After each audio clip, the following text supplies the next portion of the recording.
Supreme court ने ज्ञानवापी मामले में मुश्तबा शिवलिंग के तहफ़्फ़ुज़ से मुताल्लिक़ 20 मई के अहकाम को ताहुक्म सानी तोसी रखी है।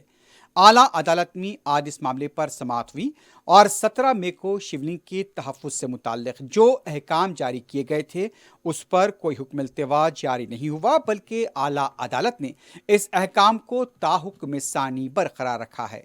दूसरी तरफ इलाहाबाद हाई कोर्ट ने भी इस मामले की समाअत 28 नवंबर तक मुलतवी की है। इससे पहले आपको बता दें कि यहाँ पर ज्ञानवापी मस्जिद में सर्वे के दौरान में मस्जिद के फव्वारे को मुश्तबा शिवलिंग बताया गया था और दरख्वास्त गुजार यहाँ पर शिवलिंग की पूजा के सिलसिले में अदालत में रुजू हुए थे। अदालत के इस फैसले के बाद जिस तरह से देखा गया कि वहाँ पर शिवलिंग का जो इलाका है उसके तहफ़्फ़ुज़ के लिए हुक्म इल्तवा नहीं, बल्कि वहाँ पर एक हुक्म जारी कर दिया गया था कि यहाँ पर इसका तहफ़्फ़ुज़ होना चाहिए। और बताया जा रहा है कि 12 नवंबर को इसकी तारीख थी आखिरी। इसी सिलसिले में यहाँ पर हिंदू फ़रीक़ैन अदालत से रुजू हुए थे और उनका कहना था कि यहाँ पर उन्हें पूजा की इजाज़त दी जाए।